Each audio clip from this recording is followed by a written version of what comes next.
Okay, let's get started.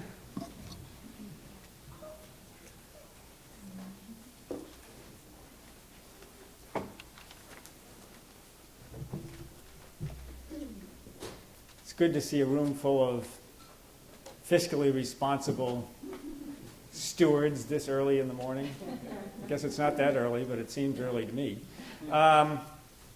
Well, thank you, everybody, for coming. My name's Bob Bixby. I'm the Executive Director of the Concord Coalition, and welcome to our National Conference on Fiscal Stewardship. Let me explain a little bit about how this project came about, and today's report, and why we think it's important. And then we'll turn it over to the spokespersons for the individual reports that are being released. The Fiscal Stewardship project came about after as a follow-on to the Fiscal Wake-Up Tour, which is something that we've been doing now for 4 years in conjunction with speakers from the Heritage Foundation, the Brookings Institution, and David Walker, who was at that time Comptroller General and is now President and CEO of the Peter G. Peterson Foundation. What we found in going around the country doing the Fiscal Wake-Up Tours, and the basic message there is that whether you're liberal or conservative, Democrat, Republican, the numbers are all the same. We all agree on the basic numbers, and the numbers are unsustainable. So it becomes a matter of arithmetic, not a matter of ideology. And the purpose of the Wake-Up Tour was really in the spirit of Paul Revere, to spread an alarm. And so we've gone to a number of college campuses in many states, many cities around the country.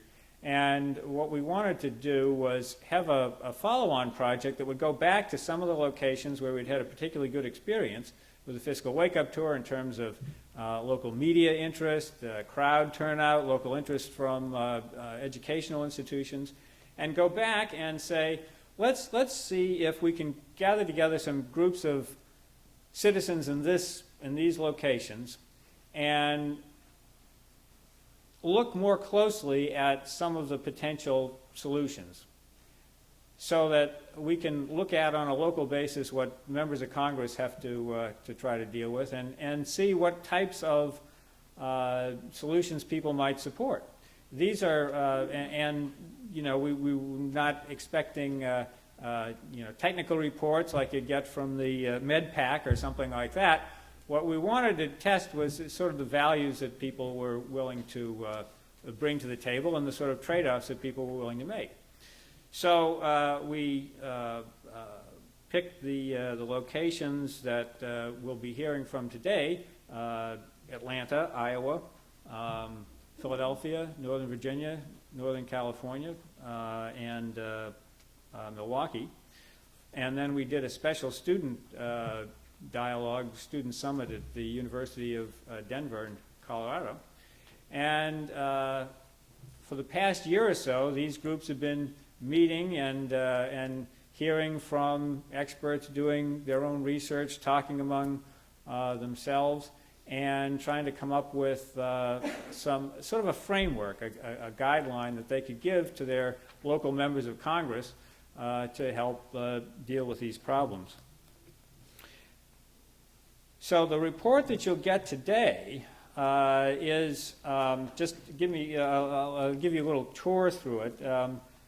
There's an overview section that encapsulates some of the just the highlights of the reports.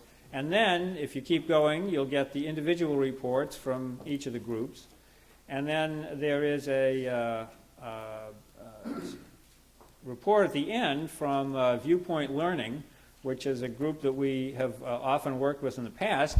And Viewpoint Learning conducted, in conjunction with this project, what they call choice dialogues in conjunction with some of these fiscal stewardship, fiscal advisory councils that contacted a separate group of citizens, went through these day-long dialogues to try to go through the values, and then those reports were then given to our Fiscal Advisory Council members to incorporate sense of community values into their report. So there are several different components to it, but what I take out of it, frankly, is that people are, I think what we always find in the fiscal wake-up tour is that people are anxious to dive in, anxious to tackle these problems, even if they're elected officials or not. And whether or not everybody agrees on specific sets of solutions, well, they won't. I mean, but the point is to try to get a dialogue going to address the realistic solutions. So in the coming year, we hope that the fiscal advisory councils will continue to meet and to become beacons of fiscal stewardship in their local communities and work with student groups, other business leaders,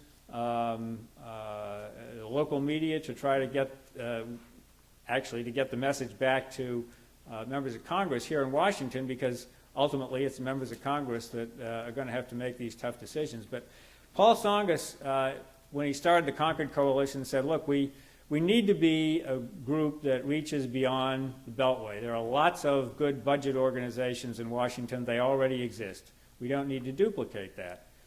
What we need to do is have a presence out beyond the Beltway, because if you want to get to a member of Congress, you can't just go into their office and give them a bunch of good facts and arguments. You've got to be able to convince them that there are people in their districts and their states who care about this. And so the analogy he used was a weather vane. He said you can't go up to the barn and go up to the weather vane and say, would you change directions, weather vane, because you probably should be pointing south instead of west. He said you've got to change the wind direction. And that's why you've got to have some sort of a field presence. So the Concord Coalition is very dedicated to that. And I think that, the time is right to focus once again on these issues from a field perspective. There was a time, not too long ago, when people in Washington were worried about paying off the national debt too fast. That was a big issue. It isn't a big issue anymore. And I think in the coming year, we're going to see a lot of increased attention paid to the growth of the national debt. And now we've got the baby boomers beginning to retire. So we've got a convergence of circumstances that is on us now. And I think that the members of Congress, the administration are certainly beginning to look around saying, we've got a problem here, what are we going to do about it? And I think that, when you look ahead for the agenda for the coming year, the President has said that he is going to have deficit reduction as part of the next budget. There's going to be a continued health care debate. They probably won't finish it until next year, and whatever is passed, there's going to be a lot of implementation, monitoring that needs to go on there. A lot of uncertainty in the cost control strategies that will have to be looked at closely. I think there's a very good chance that there will be some sort of a fiscal commission appointed here in Washington, and the scope of that commission is yet to be determined. But I think that there will be some sort of effort to look at Social Security. And then, of course, there's going to be, I think, some attention paid to tax reform. There's the President's task force on tax reform will be reporting sometime next year. And so the big elements are in play. There'll be a new budget coming out that promises some sort of effort on deficit reduction, although the numbers seem quite daunting in terms of deficit reduction any time in the near future. But I think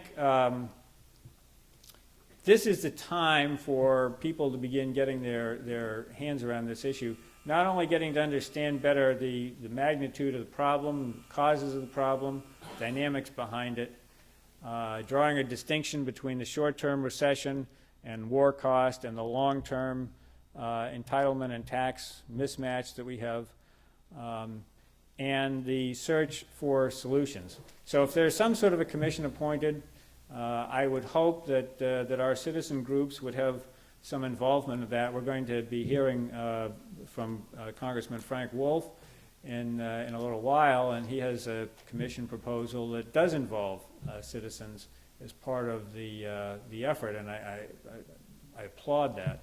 So I hope that our groups will be able to stick together in the coming year. The Concord Coalition hopes to expand this effort to help the groups that have been that we have been working with. We hope to do more on college campuses in the coming year, and hope that our fiscal stewards, those that are here today and that will be reporting today, are not delivering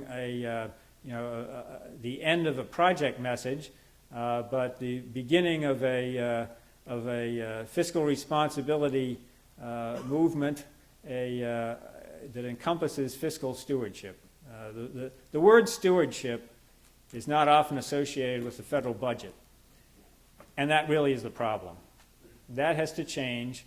That was the hope of the project, and it will be the hope of our project going forward.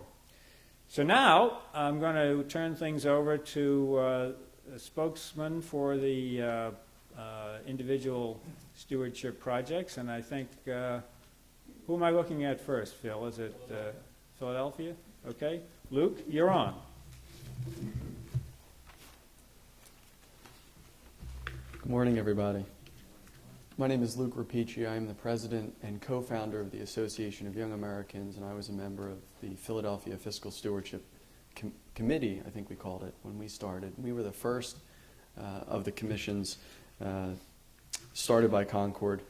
We had two parallel tracks. We had one that was made up of local members of the business and civic community, a doctor, a lawyer, and the other half was a freshman seminar at the University of Pennsylvania.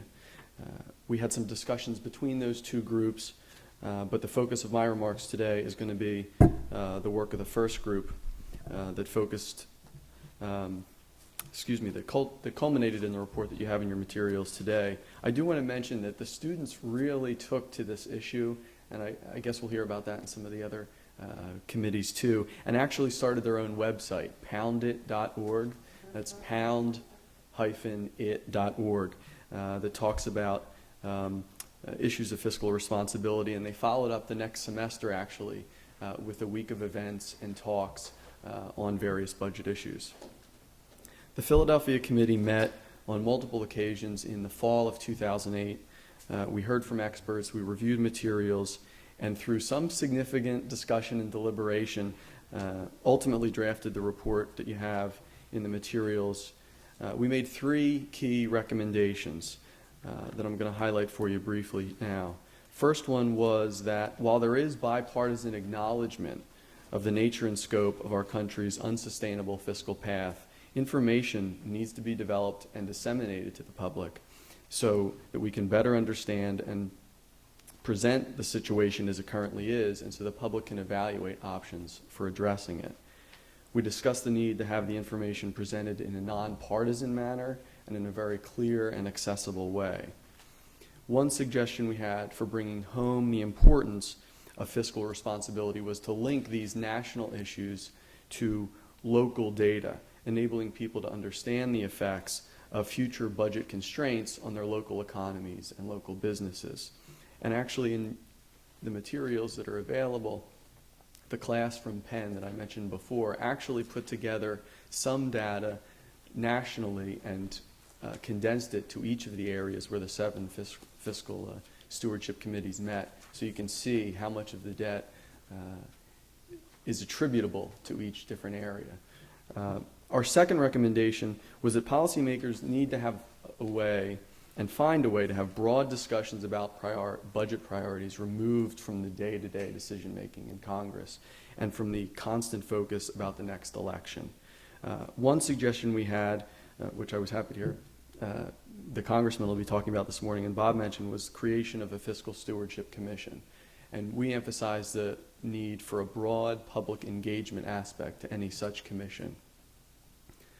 Third, we found that there needs to be a reformation of the budget process. Changes in the budget process could help assist policymakers in focusing on long-term challenges and budget priorities. One idea in our report was to have Congress look at developing a capital budget that would focus on long-term investments that would expand the economic pie. We also suggested process rules that would force members to deal with the long-term implications of policy choices, not just 1, 5, or 10 years down the road. In wrapping up, I want to share a few lines from our report that describe to me why it is so critical for our government to immediately address our country's fiscally unsustainable path. We wrote, "It is important for the generation now in power to leave future generations a strong and growing economy, along with a budget environment that provides the flexibility to respond to future military and economic crises. Future generations should be able to make their own decisions about how they allocate their resources instead of being overburdened by the debt of prior generations." I think putting our fiscal house on a sustainable path isn't just another policy issue. I think it's essential, and I think it's foundational. We have a $12 trillion national debt, exploding entitlement programs on the horizon, and the promise of perpetual budget deficits. Future generations of Americans are going to have 10% or more of their budget every year spent on interest payments. That should be unacceptable.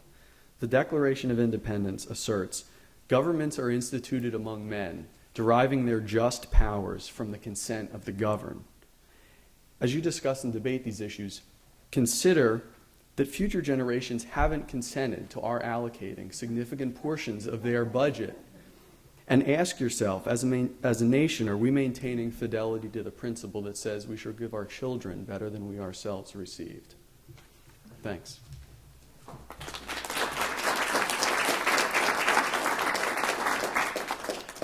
Next, we'll have Bobby Monroe from Atlanta. Good morning. You know, one of the things about this, you're looking at a wonderful report that's all together, and it just looks like we all had all these good ideas, and we did come to some consensus.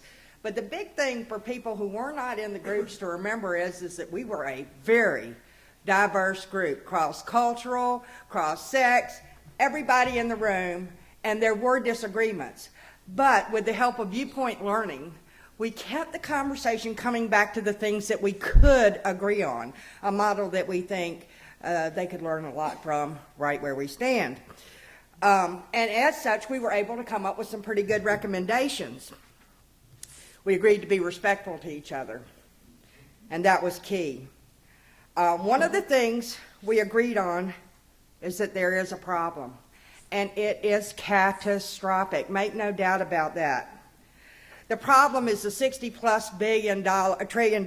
trillion of unfunded liabilities that we have. Now, if Enron kept their balance sheet like that, we would have thought they were worse than they were. But somehow we allow ourselves to do the very same thing, and it's unconscionable.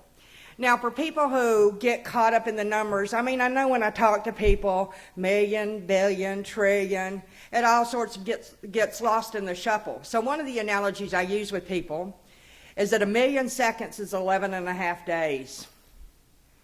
1 billion seconds is 32 years. 1 trillion seconds is 32,000 years. $60 trillion and unfunded liabilities. It's sobering, isn't it? Now, we could spend a lot of time talking about whether health care is a right or whether it's a privilege. That conversation is irrelevant. We are going broke. And not changing things ensures that that's going to happen. And what most people don't understand, I think it all gets lost in the shuffle, is the reason is the government's the largest consumer of health care, and my age group is going to make sure that that even increases over time. Entitlements are a problem. We need to redefine the agreement between the people and the government about what can be expected, what can be reasonably expected. And let's make no mistake about it. We could cut all the waste and fraud. Don't you hear that a lot of times? Let's just cut the waste and let's cut the fraud. Well, we could do that and cut all the foreign aid, and we still aren't home. We aren't even close to home. If we do nothing, it'll be less than 40 years before Social Security, Medicare, and interest are more than the money coming in. That's no defense, that's no social programs, that's no nothing. It's staggering. So our big area of agreement, there is a problem. Now, one of the things, you can read our report to see where we came down on most of the specific issues, but there's no doubt that in healthcare, we sort of sat there and stroked our chins and said, well, what are we going to have as the focus of this? And I was sitting there going, come on, Social Security, because that's pretty easy, and I thought we could all look like geniuses. You know, but we decided to tackle health care because there's no doubt that this is the biggest problem. This is where the rubber meets the road. Now, there was a lot of agreement in the room that we had to expand coverage, not because it was the right thing to do, but right now we're covering everybody anyway. We're just doing it in a way that costs a whole lot of money. Hospitals are forgiving bills.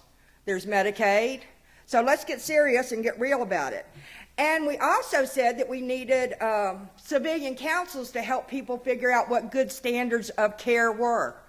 Let's quit paying for treatments that aren't needed.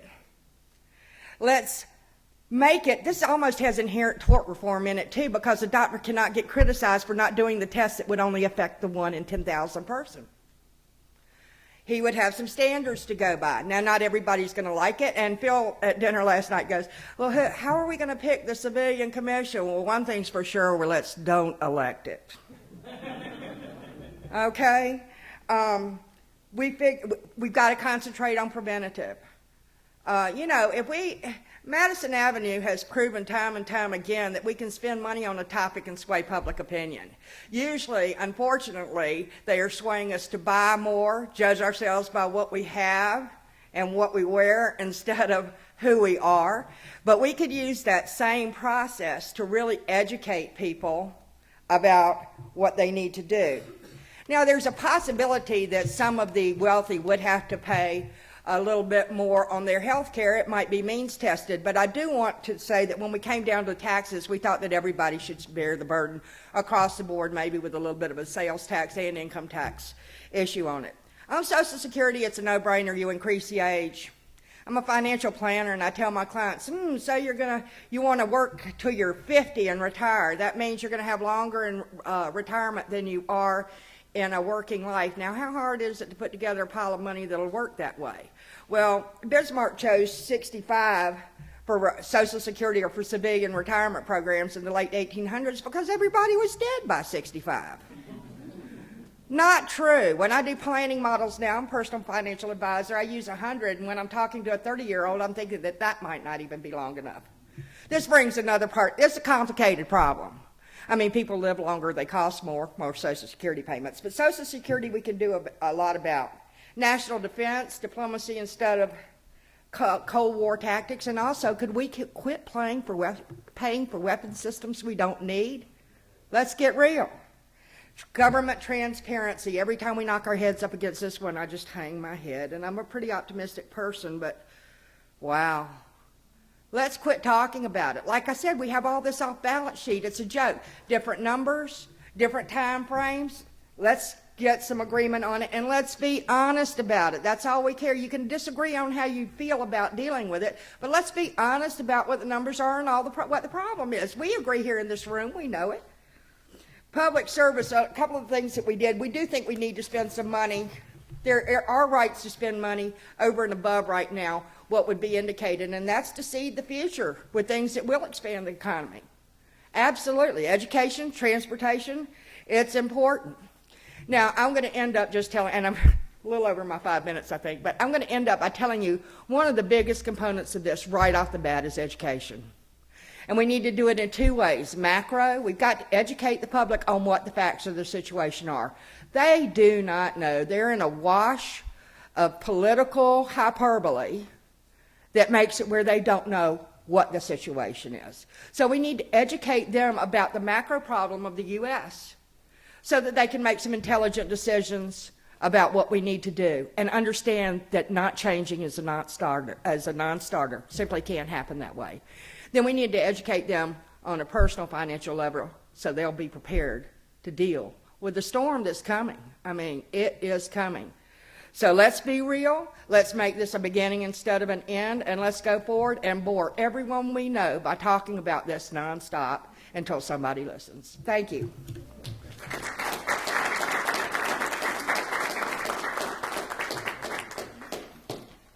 That was a congressional 5 minutes.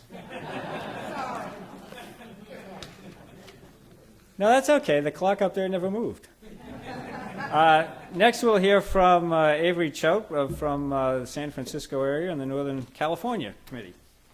Thank you. Good morning to everybody. So we started our little sojourn back in August of 2008, when my wife and I invited a number of friends to go see the movie IOUSA, which I'm sure most of you have seen. Wow. That was like pounding a 10-penny nail into the wall. What a movie. So it took a little bit of time for this to gestate, but when we came to August of this year, 30 of us finally decided to join forces and do something about it. And we felt the right way to go about it really was to start out with our representatives. And so we agreed to send a letter to Speaker Pelosi and to Senators Boxer and Feinstein. And we sent that letter on August 26th, and we said to them that you are our elected representatives, and we understand that the issues are very, very difficult to deal with. They're going to take a lot of courage to deal with them. But we want you to know that we are the grassroots. And we're here to support you to make the right decision, and that's what we want to do. You know, our country is on a kind of a fiscal path that is just not sustainable. We can't do it, and you understand that. Now, of course, it is a political problem. All these problems are political, but if you really look at it for a minute and break it down into mathematics, it's rather simple. The income and the expense just don't quite measure up. And therefore, what you have to do is you have to either increase taxes, or you've got to sell debt, or you have to resort to the printing press. And none of those things by themselves are going to really do it. You've got to have to cut expenses, and you've got to look at tax reform. So what we're going to do, we said to them, is that in our sense of hubris, thanks to the Concord Coalition, we said we're going to call ourselves the Northern California Fiscal Advisory Council.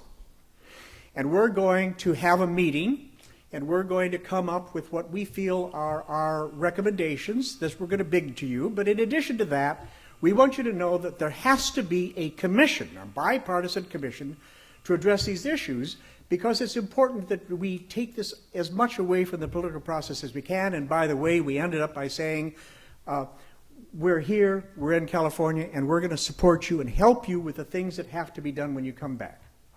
So on October 21st and 22nd, 30 of us gathered forces, and in 2 days, we came up with our recommendations. Now, you know, it's taken decades for people to come to grips with that, but in Northern California, we did it in 2 days. And so we're real whiz-bangs, and we are here today. We're here today and tomorrow to talk to our speaker, to talk to our senators, and to tell them what the results were. And so we're like everybody else: health care, Social Security, tax reform, and the commission. So as to health care, we said, you know, it's rather simple. You have to get away from fee-for-service. We have to exempt. We have to tax those that are exempt from paying on the insurance that they have now. We have to allow the insurance to be portable by everybody. We have to allow the insurance company to sell across state lines so that we have true competition. We have to address the medical malpractice aspect of this, the tort reform. And we've got to reward individuals, insurers, doctors for good behavior. If you do something well for yourself, wellness, you'll be rewarded. If you don't, you're going to be penalized. Seems rather simple to me. Now, I have not read all 1,900 pages of the House legislation, nor the 2,200 odd pages of the Senate legislation, but I don't think any of these items have either been addressed or gone into in detail. It's unbelievable. They are the key, as you all know, I'm sure, to cutting expenses. Okay, revenue. Everybody's got to have skin in the game in one way or another. We feel that's terribly important. We do have to go over and review all of our tax legislation. That's the third rail, but it has to be done. Close the loopholes, for heaven's sakes. Everybody looks at Wall Street and say, boy, you guys are taking advantage of us, and they are. But we're taking advantage of ourselves too. Everybody's on the gravy train. All of us are on the gravy train. If we're going to be an effective job of cutting our revenue, we're going to have to look at the loopholes. Defense spending has to be pared back. We have, as Bill Evers has suggested, 700 bases around the world. Do we need all of that? Social Security. Yes, it is on an unsustainable path. We have to have means testing, and we have to increase the age. Oh, yes, I forgot a very important thing about tax. We feel that in the city that has the highest cost per gallon for gasoline in the nation, I think, you should have a $1 tax imposed on gasoline. And finally, the commission. Got to have a commission. It has to be bipartisan. It has to be well represented. But in addition to the usual cast of suspects who will be on the commission, we felt very strongly that it should also have important representatives of the populace. The people should be represented. The people are important. And as our president said in West Point last week, after all, it is by the people, of the people, and for the people. That really is what we're talking about. So thank you. I wanted to particularly thank my colleagues, Bill Evers and Leon Hunting in San Francisco, Charlene Cooley, who has joined us from Huntington Beach, and Janet Ryan, who has just been incredible in holding our hand and guiding us during this process. Thank you.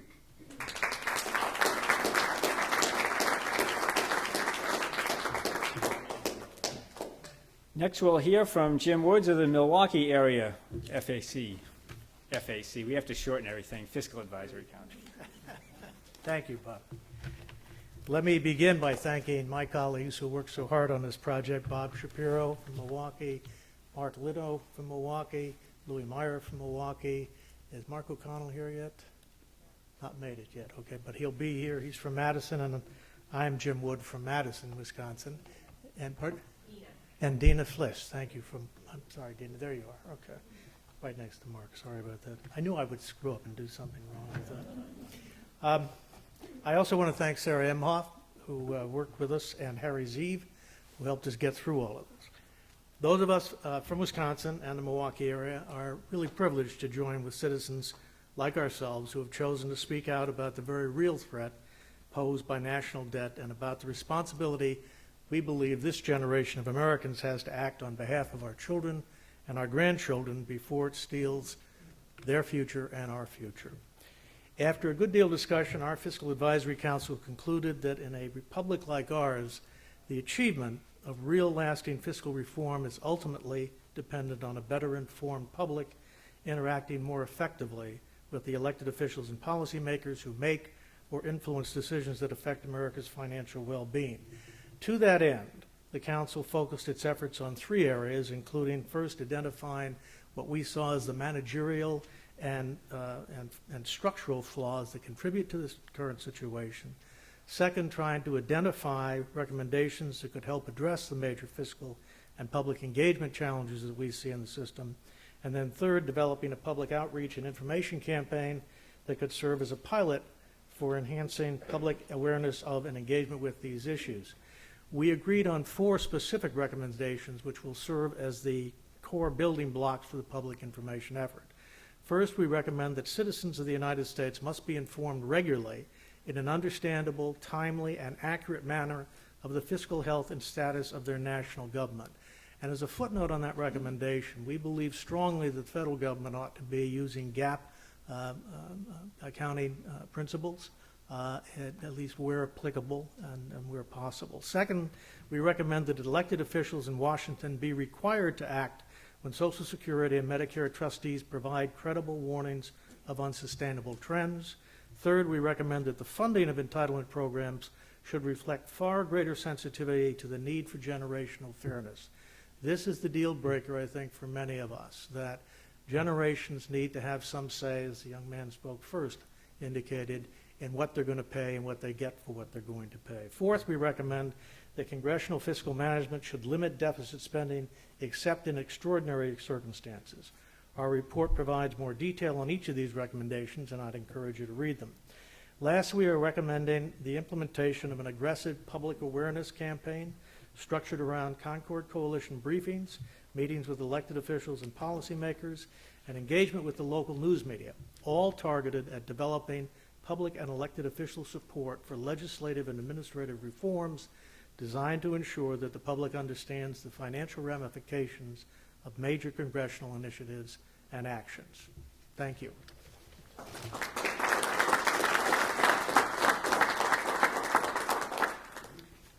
Now, some of the fiscal advisory councils focused on special issues or special concerns. Now, the next one is the one from Iowa, which was called the Iowa Committee for Value in Healthcare, a very timely endeavor.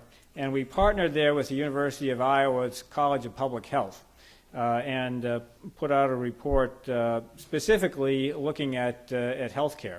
So to describe the process and recommendations, Tom Evans.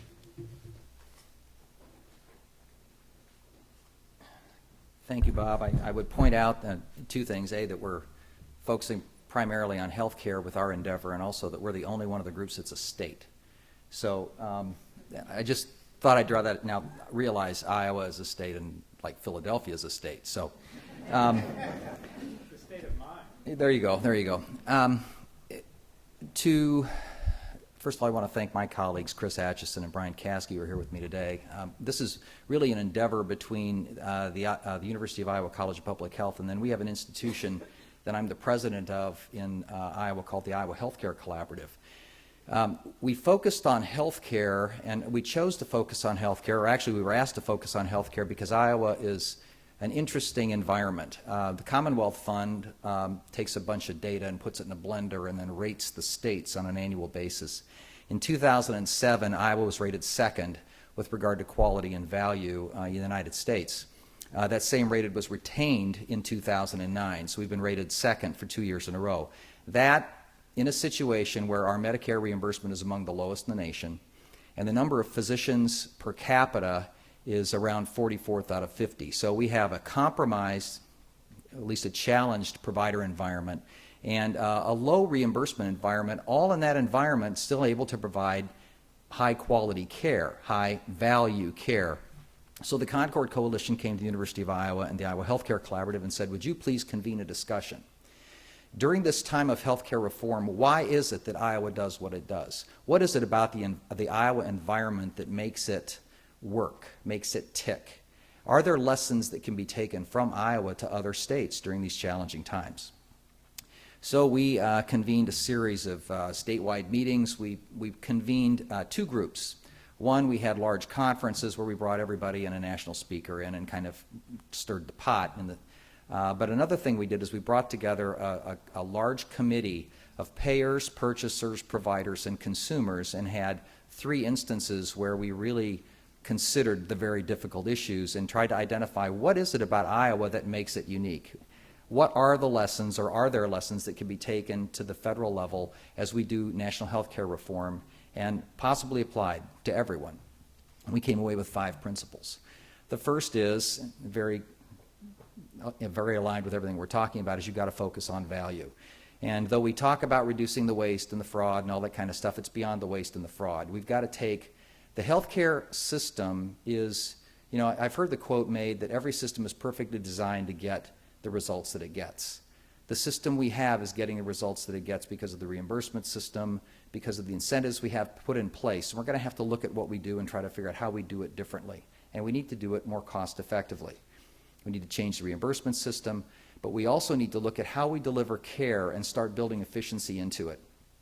Iowa has several initiatives that, because our reimbursement has been as low as it has for so long, and because we are as challenged as we are with a number of physicians and providers and healthcare infrastructure, we have had to find ways to do things better. So we kind of bring innovation into what we do. So creating an environment where we use lean/Toyota manufacturing techniques in how we deliver healthcare to try to find ways of doing, with every cycle of care delivery, doing it better. squeezing the cost out? How do we do more with less every single time? So value in healthcare. Number two is maybe it's our naive Midwestern persona, but we tend to collaborate. We all kind of figure out, look, we don't have anybody else, so we better be figuring how we do this together. And maybe it comes from all the barn raisins and putting, I don't know what. But the bottom line is we really tend to get together and go, how'd you guys do that? So oh, by the way, I didn't introduce myself. I'm Tom Evans. I'm a family physician, and I run the Iowa Healthcare Collaborative. The collaborative brings together competing health systems and says, how did you do that? So we bring together competing folks and have them bring their best practices, all of us working to identify what the standard of care should be and how do we raise that standard to a new level. So collaboration through innovation or innovation through collaboration, either way, we really get people to get together and share their best practices with each other. That's number two. Number three, everyone is hearing different things about accountable care organizations, medical home. The bottom line is our healthcare system has moved away from basic management to breaking disease into little pieces and selling the widgets. We have got to get back to coordinating care, and to do that will require us to get to transforming primary care, back to having a focused, coordinating function where we're reducing the fragmentation of care. In Iowa, we have, I mentioned our per capita, physicians per capita at 44th out of 50. But we're about 14th in the country with the number of family physicians per capita. So what we have is the kind of balance we think the rest of the country kind of ought to have. And what that forces us to do is to be more careful with how we use the resources, where we use the resources. Now, notice I said this is going to require the transformation of primary care. They don't know how to do it. We're going to have to change how we deliver the care, how we get communities to coordinate to deliver the care, the doctor's office working with the pharmacists and everyone else trying to figure out how we do it smart rather than each one just carving off a widget to sell. Transformation to primary care. The last two deal with the patients. We have a fairly strong, we believe, commitment to wellness and prevention in our state. We have started a couple of projects that have actually been taken nationally, but we believe that you've got to help people. We got to quit building sick people, because if we quit building sick people, at least they'll come in later to the system. So a focus on helping consumers make better decisions with regard to their health. And then the fifth component is transparency and equipping our consumers so that they can make better healthcare decisions, whether it's health literacy or providing information so that they can actually compare hospital to hospital with regard to their healthcare decisions. So that point is basically that fifth point is helping our consumers make better healthcare decisions. So those 5 points again: focusing on value in the delivery of health care, collaboration and innovation, a transformation of primary care, wellness and prevention, and then helping patients make better decisions with regard to their health care purchases. Thank you.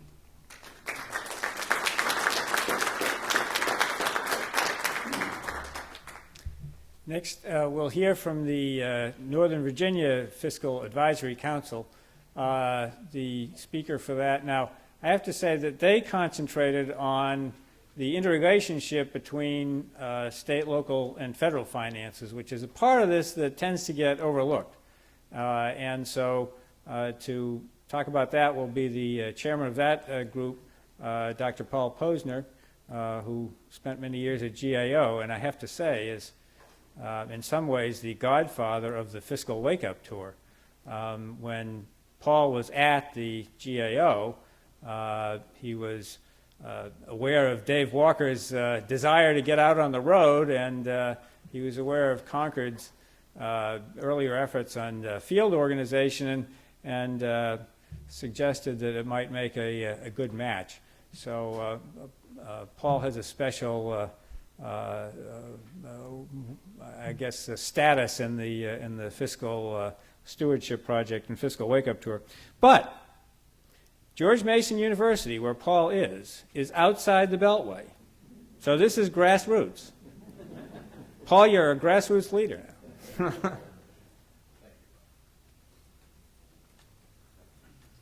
Well, anyone who's tried to get to George Mason University from Washington in rush hour knows we are really outside the Beltway. I think it's quicker to get to Chicago than to George Mason. Some of our meetings, some of our participants have said so. Well, listen, I thank you, and it's wonderful to be here and hear from all of you out there in the states and local areas. Our members for our council were really some federal types, some people who live in Virginia and have a commitment to Virginia as it kind of deals with the fiscal issues, but also the county executives in Northern Virginia, state legislators who represent Northern Virginia, key staff from Richmond who came up to work with us, as well as members of the private sector and the nonprofits. So we had a pretty diverse group of people to talk about these issues, and given that, I think it's no surprise that we kind of came out where we did, which is these problems are not federal problems, they're governmental problems, they're public sector problems that all of us share. We did about 4 events, including a fiscal wake-up tour, as well as 2 healthcare forums and 1 meeting here on the Hill. We took advantage of our proximity to Washington to bring people downtown to meet with people like Mr. Wolf and others from our delegation. And we've called this report Deficits All Around because I think it's a fitting title. We, of course, know now that all of us at all levels of government are experiencing these wrenching fiscal problems. What isn't as well known is that we understand, and we've heard discussion here today about the federal long-term fiscal gap, which many of us have studied for many years, and it's good that this word is getting out. What's not as well known is that state and local governments, even when the economy recovers, are going to experience the same kinds of issues because the federal government has ingeniously, in some sense, engage them as co-conspirators in the healthcare system. So states are now firmly linked to the Medicaid program. We had a chance several times to de-link that, but we didn't. And as a result, states are on the same escalator for healthcare costs, not only because of Medicaid, but because of the pension costs of their own employees. And what's even worse in states is that their revenue systems are increasingly antiquated. The sales tax is running out of gas. The gas tax has already run out of gas. The property tax increasingly is antiquated, and so state and local governments are living with an antiquated and creaky revenue system expected to deliver the benefits of a 21st century government. And so basically what we know is that all levels of government are going to be wrestling with these tensions and problems for the next 50 years. There is a growing interdependence among all levels of government. The federal government has engaged state and local governments more in its own tasks because it doesn't have enough federal employees and doesn't want to hire the federal employees to do the real work. So the real work of government, whether it's Homeland Security, healthcare reform, or the Recovery Act, is done at the state and local level. And the other thing is, of course, state and local governments have become very dependent on federal funds. 25% of state and local budgets are federal programs. What's concerned our council is not so much that there is this interdependence, which is a problem, and it's a problem just in terms of the public being able to know what's going on and who's to blame. Look at Katrina as a good example of finger pointing, one of the many examples of problems we have in our system of assigning accountability. But it's the way things are done. The feeling, at least on the part of the state and local folks, and as well known, I think many of you would share, is that there's an increasing sense that the federal government and state and local governments are kind of not collaborating. They're not playing well together. There's increasingly fewer forums to do that. Every level of government is on its own to resolve its own fate. And as a result, there is what we might call predatory behavior in the fiscal commons that we all share. The federal government is passing down mandates and preemptions like it's going out of style, and it doesn't really depend on which administration's in office.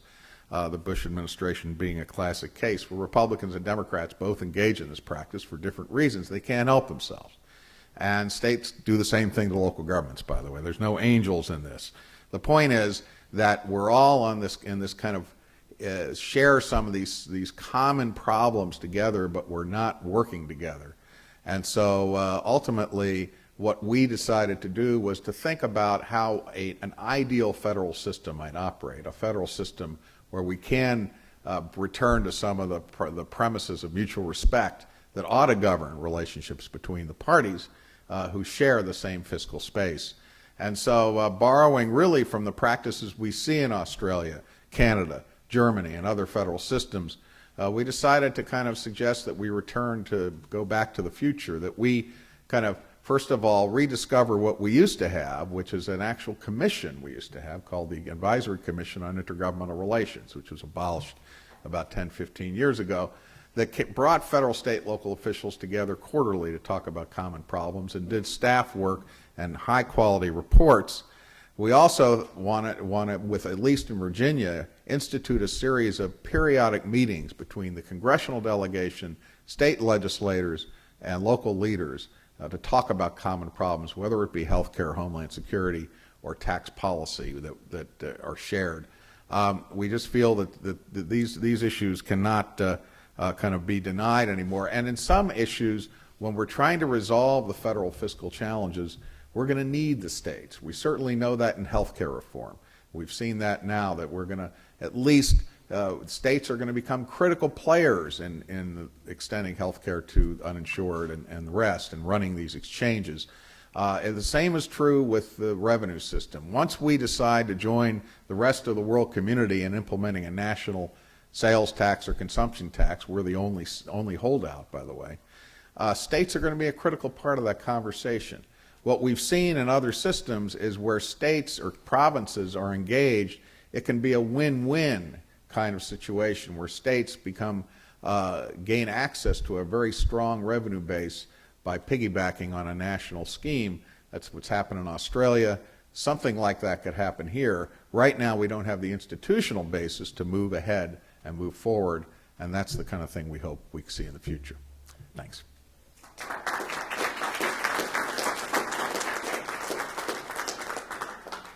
Then in addition to the fiscal advisory councils, we had a special student summit which took place at the University of Denver.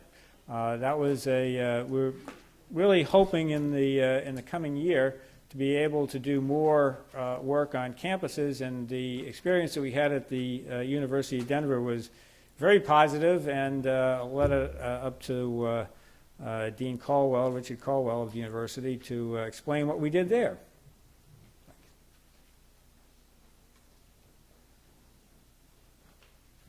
Thank you, Bob. Good morning, everybody. I do want to warn you that we college profs tend to think in terms of 2-hour increments. We're just warming up after that. Well, before I start, I want to thank two of the instrumental people that really have helped us put on what we think was an outstanding event, and we hope is going to be something of a prototype for future Concord events, and that is Meredith Henry and Ingrid Serio, that are both with us here today, who both of whom have been students in our master's degree program at the University of Denver. Well, to paraphrase President Reagan, I represent some aspect of the higher education establishment, and when I think about higher education these days, I'm not sure that higher education is entirely the answer to our problems. It may, in fact, be part of the problem. And the aspect that I'm really thinking about, and the aspect that we were able to bring together, I think meaningfully in late October, really was the idea that our next generation of students is not being educated, is not being informed, is not receiving the kind of information that they need, not only to understand the fiscal situation, but quite frankly to build meaningful lives, meaningful careers, make meaningful professional choices, and to understand the direction of their society, the direction of their country. We have gotten awfully good in higher education, quite frankly, at becoming a largely unexamined vested interest ourselves. We don't think a lot sometimes about what we're really offering to our students, particularly in terms of an awful lot of our coursework, awful lot of our degree programs, an awful lot of the things that we ask students to study, that really have the flavor more of redistribution, of taking from a presumably enormous pile of existing wealth and passing it out for very, very good societal purposes, of course, societal purposes that we in higher education will define. And quite frankly, some of this starts to take on a very ideological cast as opposed to an analytical cast. And students go along, they follow along, they make their choices, they select their majors, and at the end of it, we're starting to see a phenomenon that is very disturbing to me. And that is a phenomenon of young folks in their 20s that have had excellent educational opportunities, but they don't necessarily know how to connect up with the future of their nation, with the future of their own careers, how to, in fact, get some traction early in their careers so they're both doing something meaningful and that they have the skills required to make that meaningful contribution. So what we did, and thanks to the Concord Coalition, is we tried something that we felt was ambitious. It turned out well. We had hundreds of students attend what we called our Paying for America Summit, which of course is a title with a little bit of a double entendre connected to it. And what we did is we had a kind of boot camp, an all-day session that we held at our media center at the University of Denver. And we brought in a great range of experts. They're all in the report. Some of them are familiar, of course, to folks associated with Concord. And we subdivided our program up into the idea of exploring the causes, the consequences of the fiscal crisis, possible cures for the fiscal crisis, and then finally we ended with a kind of adventurous section in the afternoon where we invited several younger folks, currently college students actually, to talk about their efforts to reach out to their fellow students and acquaint their fellow students with the realities of America's fiscal situation. And we were also able, as part of this boot camp effort, to present a version of the fiscal wake-up tour to the broader Denver community that evening. And then we added an extra dimension, and Bob and Diane Rogers were participants in this, and we're very, very grateful to them, along with Isabel Sawhill. We added a 2-day for academic credit graduate forum on that following Friday and Saturday that we charmingly entitled Fiscal Follies. And so we attempted to teach, again, in a very, very concentrated way, to our graduate students a lot of the information that we had covered in the Fiscal Summit. And at the end of that process, we asked those graduate students, and this is just actually concluded the way our academic quarter works, we asked those students to come up with a well-reasoned, highly analytical, graduate-level policy initiative that would have a meaningful impact on the fiscal situation. A lot of those ideas actually resonated a lot with what I've heard this morning in terms of what a lot of the graduate students were thinking in terms of their ideas. So really, to kind of sum up, I think that I would suggest to everyone here this morning that our problems are so deep, they are so significant, they involve some of our most well-positioned people, both in terms of politics and also in terms of the careers that a lot of us have selected, that what we're really looking at is the possibility of spearheading and encouraging a movement to rethink, reinvent, if you will, a lot of what the public policy paradigm is all about. Many of you are aware, I'm sure, that the public policy movement educationally has grown very, very rapidly in the last 10, 15, even 20 years.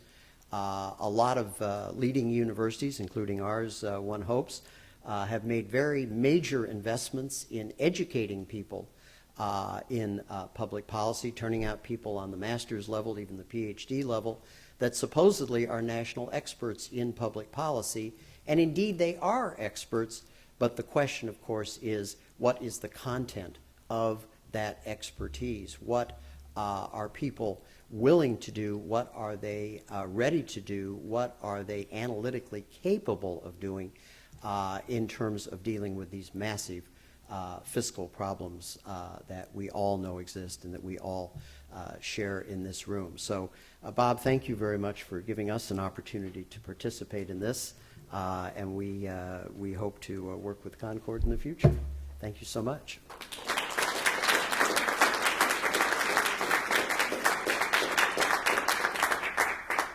We're expecting Congressman Wolf shortly. Let me ask if there are any questions for having heard the reports of the various fiscal advisory councils. If anybody has any questions about the process they went through, the recommendations that they achieved, or steps going forward. Leon. Question. I was really interested in the interrelationship of local, state, and federal government, and that there was a commission until about 15 years ago. I'd like to know what happened. Why did that end? Paul?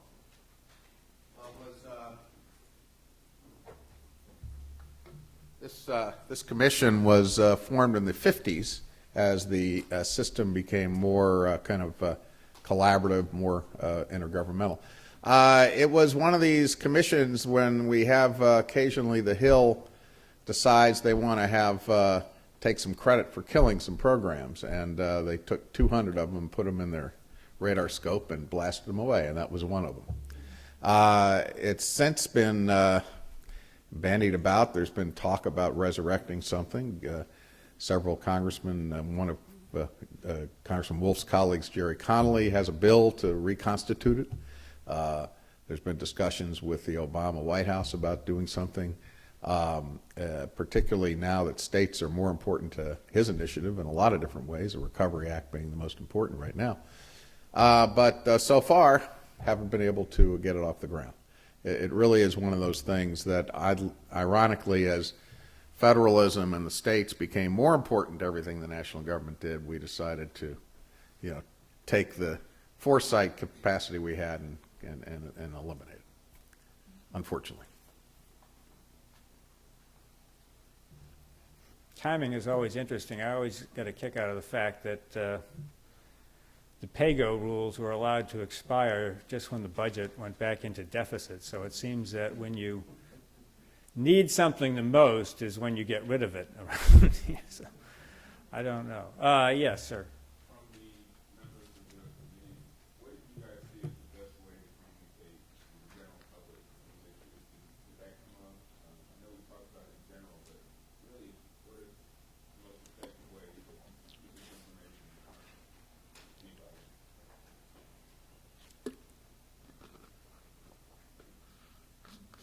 I was going to ask him about his public awareness and how he was going to do it. Yeah, there you go. This is the president of Wood Communications, so Thank you. There's no easy answer to that, okay? The shortest thing I can say to you is, it's the old 2x4 and the mule. You have to get their attention.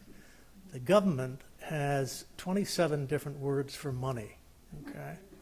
Aside from money, okay? The public understands money. They understand self-interest. The real challenge we have is talking to them in a language which is relevant to them, that is timely. And again, the government has done one hell of a job of figuring out how not to do that, sometimes on purpose, how not to do that. And so part of it is you've got to get the language right, you've got to figure out how to make it relevant, and then you've got to figure out how to make it part of their everyday life, okay? We in Wisconsin have taken a look at something that we think makes some sense to us, and that is the amount of money that's going to be paid just on interest. Everybody pays interest. They can get their arms around that. Wisconsin's share of the interest payment by the year 2013, as near as we can calculate, will be $16 billion every year. That is more than we spend on our K-12 public education system, our university system, our technical college system, and our job training private sector systems combined. Okay? You can talk to people about what their share of that interest payment is. You can talk to them about things that they don't get as a result of spending the money in that particular fashion. So we believe that that will help. The third thing that we've focused on is the whole concept of what are called in the book star leaders, which are opinion leaders in specific segments of the economy and in specific communities. And then we're going to try and link all of that to people who run for office so that it's a smaller targeted audience. So that's what we're going to be doing.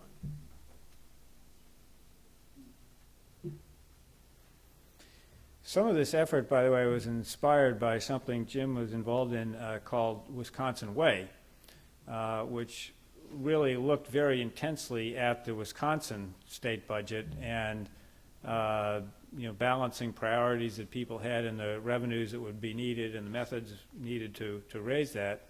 And when we came through Milwaukee with the Fiscal Wake-Up Tour, we did a discussion with the Wisconsin Way and thought that this would be a natural for looking at expanding it to look at the federal and state issues as well. So it's really, one of the things that we've found is that there are some similar type efforts underway on the state level, looking at state budgets, because people do care and I think more about the state and local budgets, and then we come along and it's like, well, you think things are bad, I suppose maybe things in California are worse. I don't know.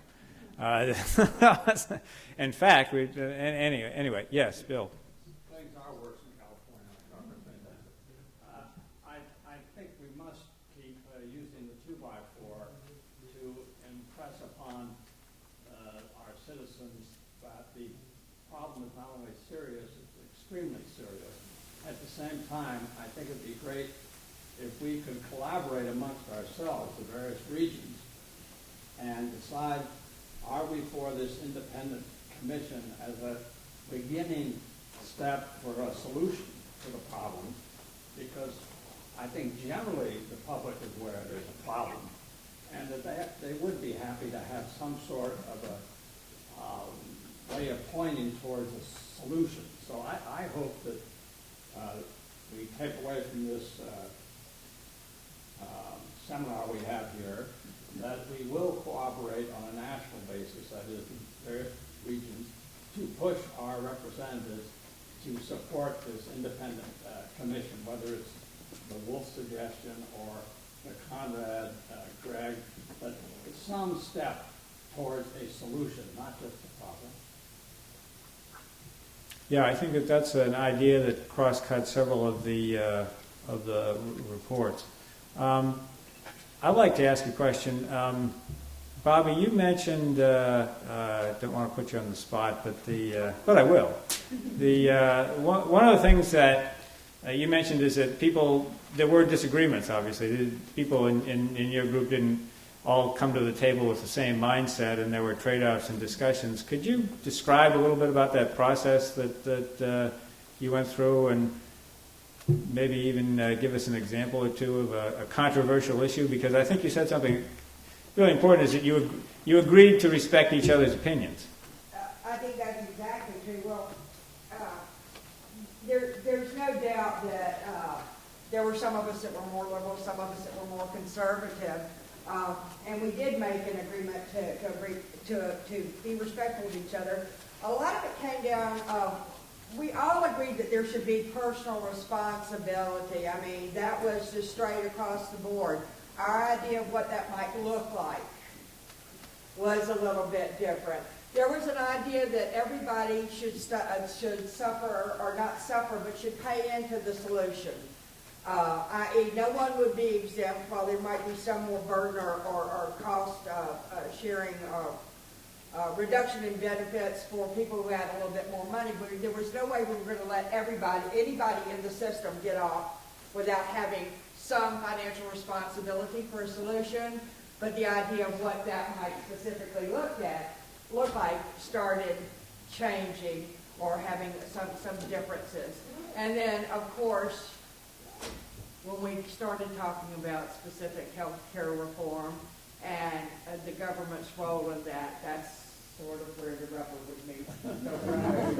And how that would look like, everything from single payer to this mismatch we have now to the existing system. That said, nobody thought that the way it runs right now is going to work. Nobody. So that was the very good news, is that we all recognize the need for change. Status quo, best healthcare system in the world, doesn't matter, it's not going to work. But we hope to get into how to resolve some of those other issues. Well, let me put Dr. Evans on the spot then on healthcare. I think, one of the things that was interesting about the groups is that some of the recommendations, they were each unique. And people had recommendations, and some of the recommendations weren't necessarily Concord doctrine. And one of the interesting experiences we had in Iowa was I tend to be a skeptic about wellness and prevention. I'm sorry, okay? But the public definitely doesn't agree with me. And most politicians don't either. And it's not that we shouldn't be investing in wellness and prevention, obviously. I'm just skeptical about the savings. But your group and the Iowa group, which were made up of healthcare professionals, very strongly endorsed prevention and wellness as one of the things that the system needed to do a better job with. And Tom, could you talk a little bit about why that was important for the group? Where to go? And what the potentials are? Well, first of all, wellness and prevention, I hate to tell you this, but you're all going to die of something. So, wellness and prevention is great, but what we do is we wellness and we prevent to a point where we get something just at a later date.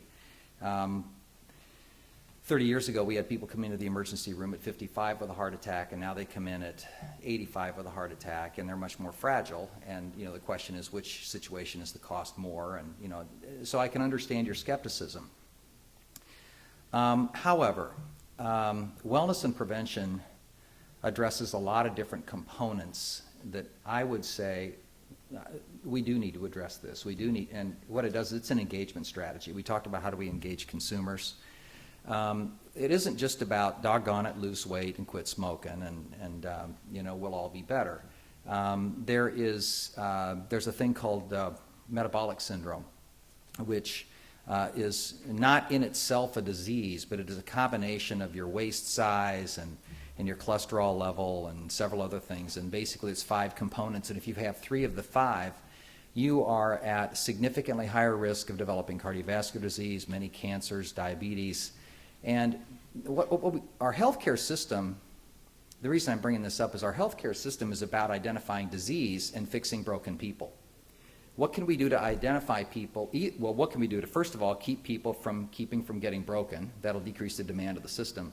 But number 2 is there is a segment of the well that are not well.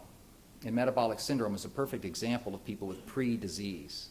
So a focus on wellness and prevention doesn't have to be, let's just have our kids, we need to do all that stuff, but it doesn't have to be, let's just have everybody well. But can we focus on identifying the people who are at potential for being sick? So the pre-diabetics, I don't know if most people know this, but everyone understands with the obesity epidemic, we have a significant increase in diabetes and heart disease and all that stuff going on. Most people don't realize that half the people in a diabetic that are in the world don't know it. It is a pre-disease. So wellness and prevention, my strong endorsement is it helps us identify those people that we can actually treat before they get into the system. But number 2, probably B, the most important one, is it's a consumer engagement strategy. We have got to get people to make better decisions about their health, better decisions about their health care, to reduce the overall utilization of the system. Can I make one comment? think wellness and prevention is a good idea, is a good example of why this is not black or white, it's gray. There's no doubt if we make people live longer that there's a tendency that they might cost more. And that's sort of where you have this, I wonder, how do you model that exactly? They're going to live longer, and like you say, they're still going to have the declining events. You've just pushed those off. That said, there seemed to be obvious reason to believe that if you had a sick child that you were able to get to the doctor sooner rather than later when it was full-blown pneumonia or whatever, that you could save some money on that. Just one more point on that, that when we talk about the wellness and prevention, though, it's not just keeping people from getting sick, it's also the productivity. Yeah. We have people who are in better shape for a longer period of time. It affects absenteeism, presenteeism, and long-term productivity. You know, we're talking about the baby boomers retiring. Maybe it isn't nirvana when we retire at 52. You know, maybe people actually need to work longer, and we may need them to work longer as we move forward. So wellness and prevention builds a stronger society. I missed the opportunity to retire at 52. Probably I should have.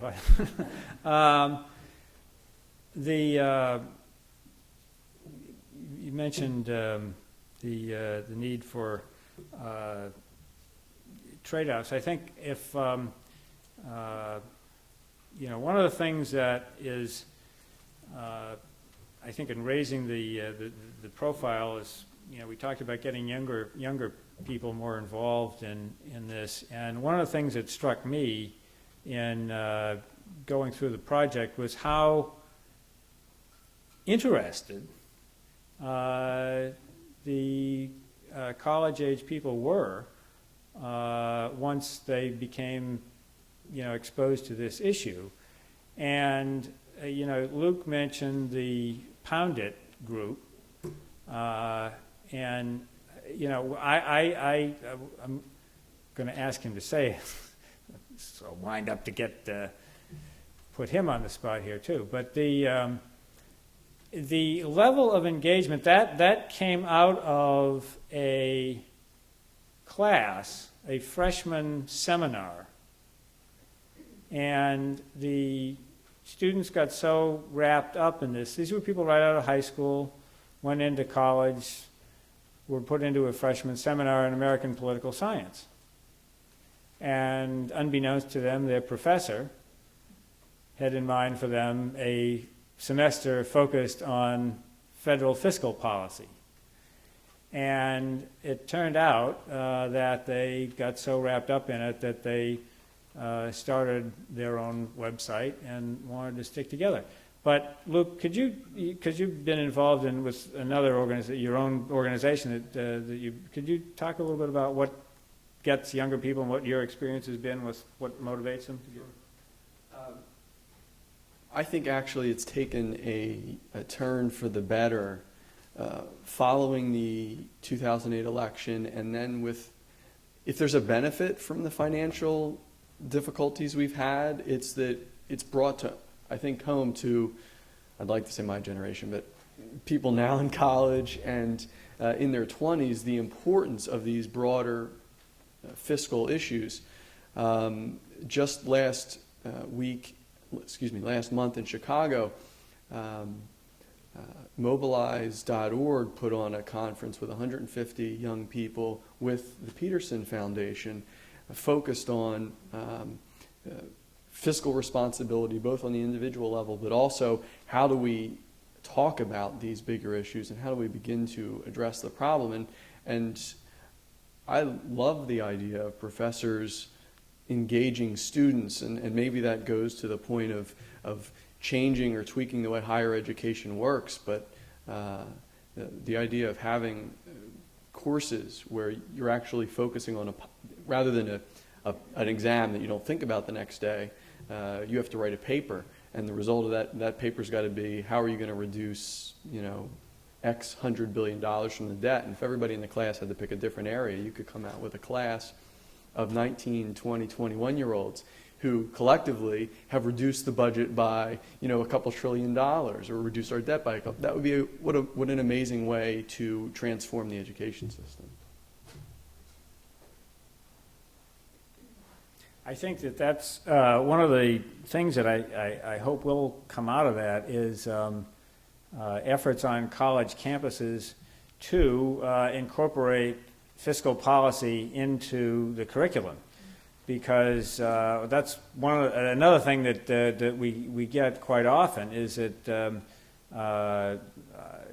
there's no, it's not. I mean, look, I went through public policy school, a degree in public policy. I never took a class in the importance of fiscal policy as a public policy issue. Now, you might get a class in state and local finance, or some of the basics of that sort of thing, but the importance of trying to make sure that it all adds up. People that study public policy want to study the healthcare system or the transportation system or something like that, rather than adding it all together. Now, one thing I can do is know when the wind direction has changed. Remember about that Paul Tsongas quote? Now, a congressman has just entered the room, so the wind direction has changed, so it's time for Bixby to shut up. I will defer to Congressman Frank Wolf. We're delighted that he could be here today. He's the dean of the Virginia delegation. He's already taken time to meet with the Northern Virginia Fiscal Advisory Council. And the reason that I was particularly anxious to have him meet with you is that he's the chief sponsor of the SAFE Commission, which will look at these fiscal issues that you have been looking at for the past year. The thing, and he's sponsoring this with his colleague Jim Cooper, a Democrat from Tennessee. Frank Wolf is a Republican from Virginia. They have gotten over 100 co-sponsors for this commission on a bipartisan basis, and Congressman Wolf has really been working assiduously at this for a couple of years now, trying to get this commission off the ground, but he has some good success in that regard, being the chief sponsor of the Iraq Study Commission that later reported.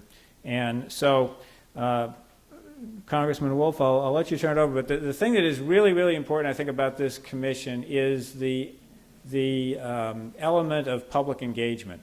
One of the criticisms of appointing a commission is that it would be unelected officials, and so you get that. But what Congressman Wolf's proposal does is it incorporates the public voice into this commission. And that's obviously what the focus of our project has been for the past year. So, Mr. Wolf, I'll turn things over to you.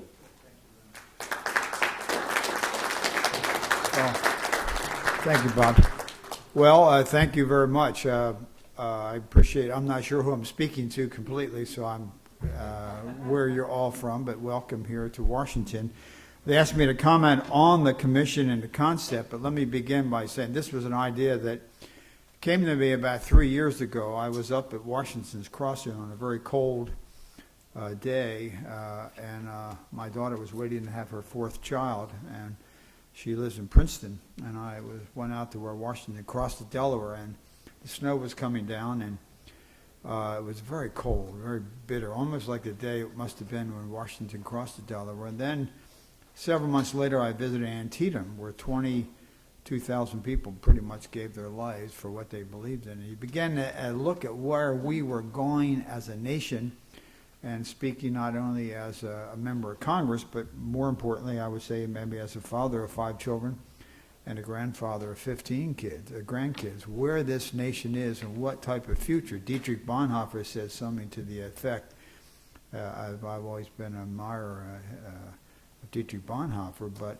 a test of society is what kind of a future it leaves to its grandchildren and its children. And if that is a test, we're failing. We have 37, and I know you know all these numbers, so I'm not going to go into detail. We have $37 trillion of unfunded liability.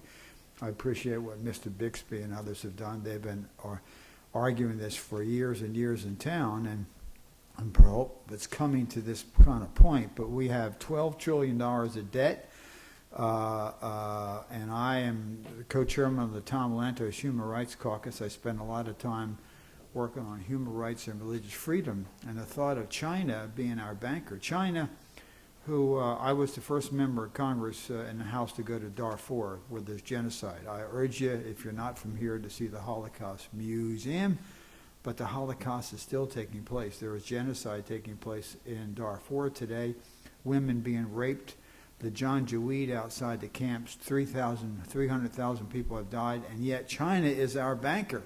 And if you're Catholic, they have 34 Catholic bishops in jail or under house arrest. If you're Protestant, several hundred pastors. If you're Tibetan, I'm the only member to go to Tibet in a back door that's against the law to have the picture of the Dalai Lama, and they've plundered and literally eviscerated Lhasa, which is almost no longer a Tibetan city. They're our bankers. I mean, that to me is just incredible. The one group you don't want to offend is your bankers, and you've seen the president go hat in hand basically to China, never publicly raising, we don't know if he ever raised it privately, publicly raising the issue of genocide in Darfur, and the number one supporter of the Khartoum government is China, with the Antonov bombers, the Hind helicopters, the Kalashnikovs, and that's an indication of we just can't kind of move that system because we want them to come in and buy our paper. We have $1.4 trillion of debt this year, $1 trillion for the next 10 years, as far as the eye can see. Moody's and Standard & Poor's says we may lose our AAA bond rating in 2012.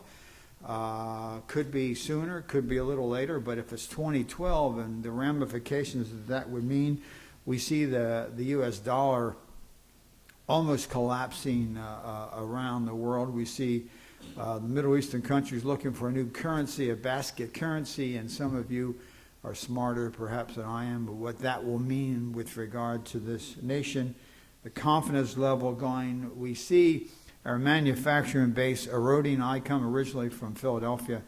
I was raised in South Philadelphia and Southwest Philadelphia. When you take the train in Washington to New York, where a couple of my kids lived, you go right through my old neighborhood. You go right by my high school, John Bartram High School. We have the largest General Electric factory, I think, in the country there, 5 doors from my house, and now it's gone. If you look and take the train from Washington to New York, the factories are closed. The graffiti is on the walls. The windows are broken. The manufacturing is pretty much gone. Trenton has a sign across the bridge that says Trenton makes, the world takes. Trenton doesn't make almost anything. I think American Standard has now left Trenton. The manufacturing base is eroded, and it's like the Simon and Garfunkel song of the boxer and that they sang in Central Park. Man hears what he wants to hear and disregards the rest. And we as a nation, particularly this Congress and this administration, is only hearing certain things. Maybe the stock market went up on Thursday, so you heard that, but you're not hearing the reality of what's taking place. So this is a bipartisan approach. I'm a conservative Republican. My best friend in Congress actually is a liberal Democrat, Congressman Tony Hall. I've been here for 29 years. It's never been more partisan, never been more mean, never been more divided than it is now. I can't talk about 35 or 40 years ago, but I almost can because I used to work for Secretary Roger C.B. Morton and worked up on the Hill for a couple of good congressmen. And I know of no time in my lifetime this place has ever been so divided, partisan, and mean as it is today. The concept is to set together a bipartisan commission, put everything. The meaning of everything is everything. Some people say you can't do this, you can't do that. There was an article, a letter sent up by MoveOn.org and SIEU and groups like that on Thursday of last week opposing this. Then there's some on my side of the aisle that opposed it because we used the word taxes in it, although this bill was pretty much drafted by the Heritage Foundation, which is not known to want to raise taxes. But I say for those on the left that are concerned that you're going to cut a certain program, if we don't deal with this now, those programs will be cut. Now we can deal with it in a rational way, but if we don't deal with it now, the very thing that they're predicting or saying may very well take place. To those on my side who say even to use the word tax word at all, if we don't deal with it now, their very fear of what they don't want to see take place may very well take place if we kick this can down the road much farther. So we have come together bipartisan, 1 year, everything on the table, public hearings where there's a conversation. This is the most important, a conversation with the American people, with all of you, wherever you're from, a conversation coming in similar to what Mr. Bixby and Brookings and Heritage have done by the Wake Up Tour, where they go around the country, letting the American people know, and finally they're excited to see that two groups who don't agree on a lot are coming together, but let the American people see where we are, and then let them tell us what they think that we here should do. And then we use the language from the Base Closing Commission report, which mandates you can never close a military base until the Base Closing Commission came. Each member and every member, legitimately so, because you represent the interests of your district. I had a base that closed in Vin Hill, a top secret base in my district, but once it got on the Base Closing Commission, I was able to support it because I know a lot of effort. We had an opportunity to kind of argue and go back and forth, and this requires an up or down vote. I believe if we do this, and we now have 105 co-sponsors in the House, bipartisan, almost 50-50. We also in the Senate have 4 senators who I think have a lot of credibility: Senator Conrad and Senator Gregg, and Senator Lieberman and Senator Voinovich pushing this in the Senate. I believe if we do this, or when we do it, we can select our words if and when, depending on your viewpoint. I believe we can have a renaissance in this nation. I believe we can then look at the reinvestments, and if you will, put more money into the sciences and math and science and physics and chemistry and biology and cancer research and research on Parkinson's and Alzheimer's. Right now, in 15 years, every penny that we pay in for taxes will now go into pretty much, there may be a little differences here, and interest on the debt will go in for Medicare, Medicaid, Social Security, interest on the debt. I'll close on this and then take any questions. I sent this piece out that you have, hopefully, to every house in my district, every registered voter, foreseeing this issue, and we're sending it out to opinion leaders around the country and editorial writers so the people really know where we stand. But there's a very telling point. There was a group put together of prominent people, most who have served in previous administrations: Bill Brock, former Republican senator from Tennessee, Ray Romer, former Democratic governor from Colorado. They endorsed the concept. They said this is very, very important. And at the meeting, Norm Augustine was there, and he spontaneously got up and said the following, and it's on the back of this. He says, "In the technology-driven economy in which we live, Americans have come to accept leadership as the natural and enduring state of affairs. But leadership is highly perishable. It must be constantly re-earned. In the 16th century, the citizens of Spain no doubt thought they would remain the world leader. In the 17th century, it was France. In the 19th century, Great Britain. And in the 20th century, it was the United States. Unless we do things dramatically different, including strengthening our investments in research and education, the 21st century will belong to China and India."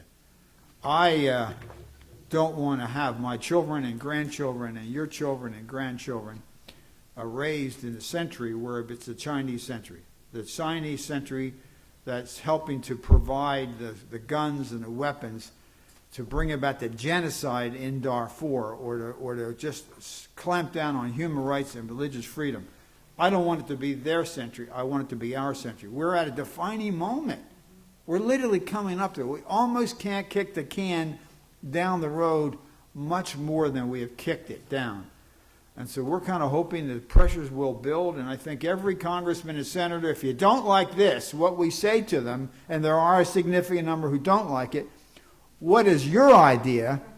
Put it out there, put your program out there, and then lastly, can it pass? If this were to come up for a vote, if we could get the leadership to bring this up for a vote, this would pass. This doesn't say it's the greatest idea in the world, because there might be better ideas. The Washington Post endorsed this on Easter Sunday. They said it was a bad idea, but it was the only idea that could possibly pass. And some of the people that have supported it are David Broder, Samuelson, David Brooks, the Concord Coalition, Alice Rivlin from Brookings, Stuart Butler and Ed Fullner from the Heritage Foundation, and a lot of other pretty smart people. So I think this is the way for our country, whereby we can have a renaissance, and as we pass the baton to the next generation, doing it in a way that provides that America's leadership is still strong. With that, I'll kind of end if anybody has a question too. Yes, sir. A.B. Choke from San Francisco. I'm not familiar with the detail of the legislative process. In your estimation, how long would this take to really become visible and become debated in Congress and become an issue? Well, I've offered it three times in the Appropriations Committee. The chairman of the Appropriations Committee, Farrell, who's a friend of mine, Mr. Obey, strongly opposes it. Mr. Obey's opposed to it. Charlie Rangel's opposed to it. The leadership is. But we can vote this out in a relatively short period of time. There are some senators that are saying they will not.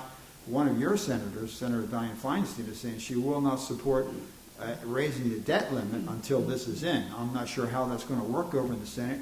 But then the process, once this is set up, it takes 1 year, because it's a very complex issue. Plus, we also want to have a dialogue with the American people. I think it's important for the commission to go out and meet with and lay out to the American people the facts and see what the American people think. I think the ideas and the proposals should be driven more from outside of Washington than within the Beltway. And that process takes 1 year, and then within 60 days of the proposal being sent up to Congress, it would be required that it would be voted on. And there would be amendments and opportunity.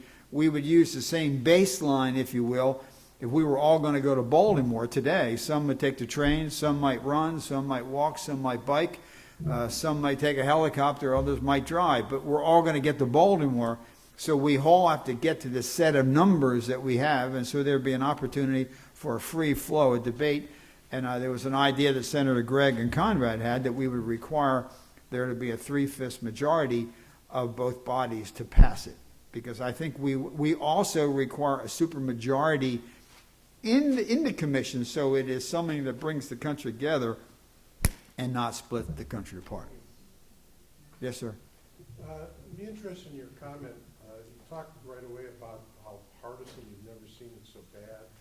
Do you believe that that's linked to the failure of our society to follow the evidence down the road, so that everything becomes spin as opposed to, so whether it's the climate gate or other issues, that we've sort of lost the ability to track the truth? Or do you believe it's some other, or if not, what do you believe the fundamental reason behind that partisanship is? I don't know that I know I have ideas that are sort of personal ideas. I think the relationships across the aisle have pretty much deteriorated compared to how they used to be. You have the 24-hour news cycle, and if you can't sleep at 3 o'clock in the morning, you can turn on, CNN or some other news show or Fox and see what's going on. It's a very hot environment. It's a combination. I think it's the blogs. It's a 24-hour news cycle. Everything is just so intense that members aren't living here in Washington anymore, having the relationships.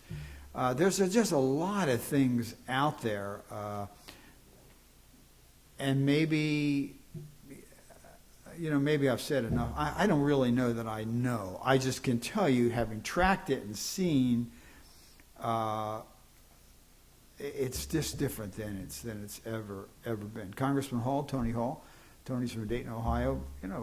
We would be together, and there'd be a vote, and one would vote red, and one would vote green, yes or no. But we have a friendship that develops, and it goes deep. It's been a long time, and so we're able to talk about things. And now I think you're kind of beyond that, plus the negative nature of the campaigns, although I'm sure they were negative. I mean, I'm reading books about George Washington. They had negative things to say about him.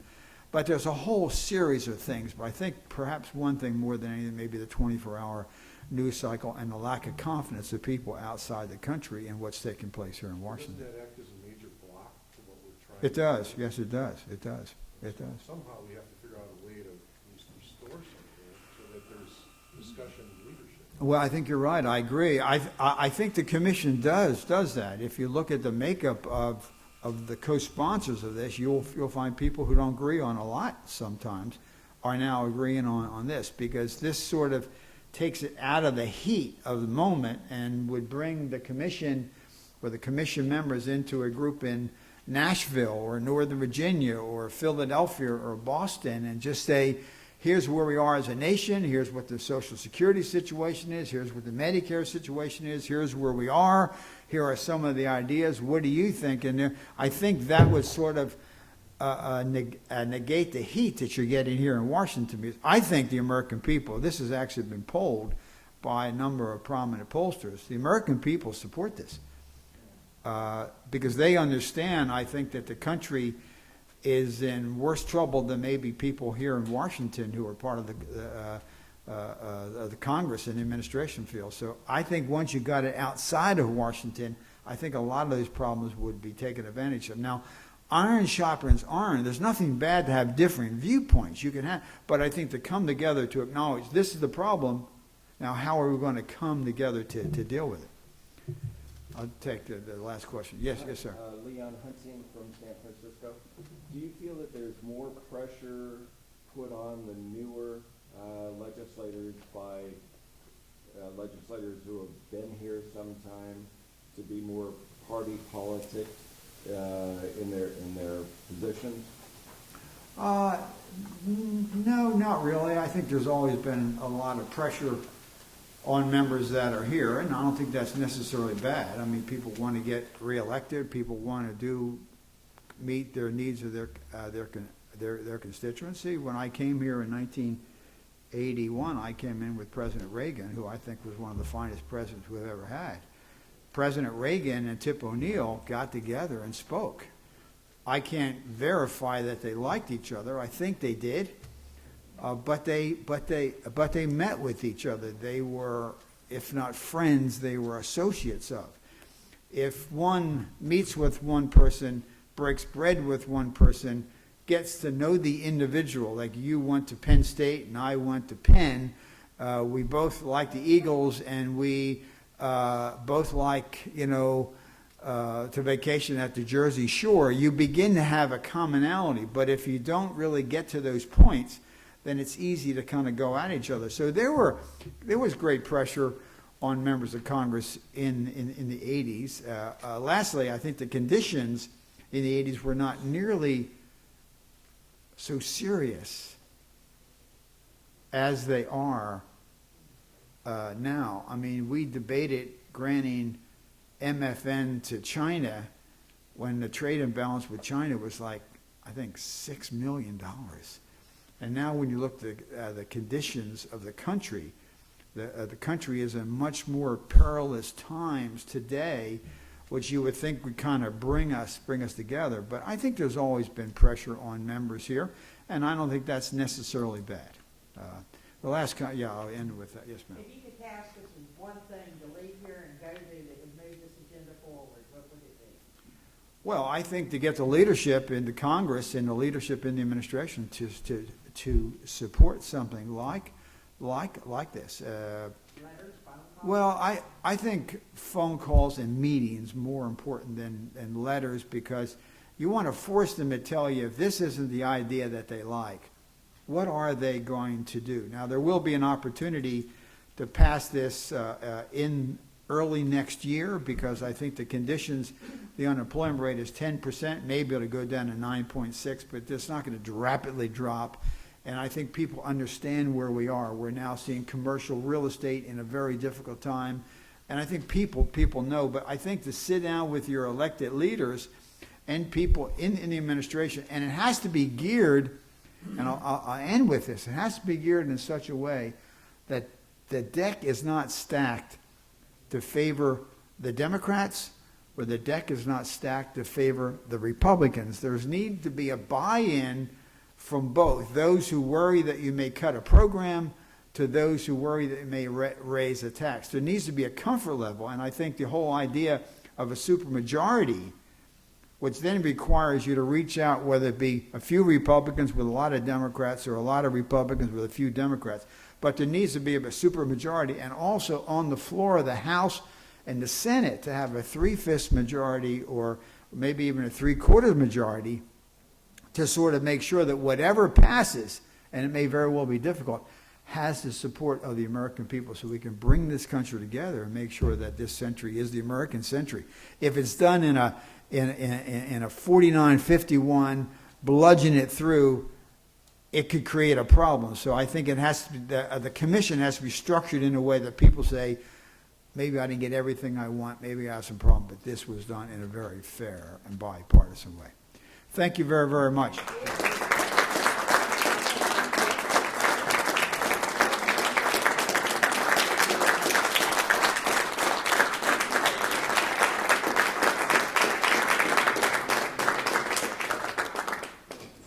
All right, so we're going to wrap up. I have a few things I wanted to say. I'm the policy director at the Concord Coalition, and I worked very intimately with a lot of your groups.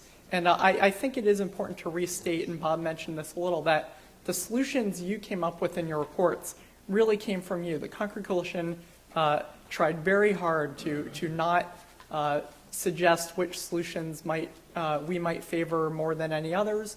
And I really felt that working with your groups, that if I gave you some of the different policy choices, and then even if I gave you the arguments that politicians tend to make on one side or the other of these choices, you actually didn't fall for those answers. You wanted to go deeper to learn even more about these policies and really make the decisions for yourselves and not let me or any of our other field staff people or even your sound bites on the local news make those decisions for you. And I think these reports really reflect a true understanding of the solutions and the problems we face and the need to really come together with people that we disagree with and just make some hard choices. And that's what this is all about. That's what the commission's all about. And hopefully we can continue that. Now we are going to go to lunch. We're going to take a tour of some nice underground tunnels. It might take a little bit of time, so feel free to grab some water on your way out.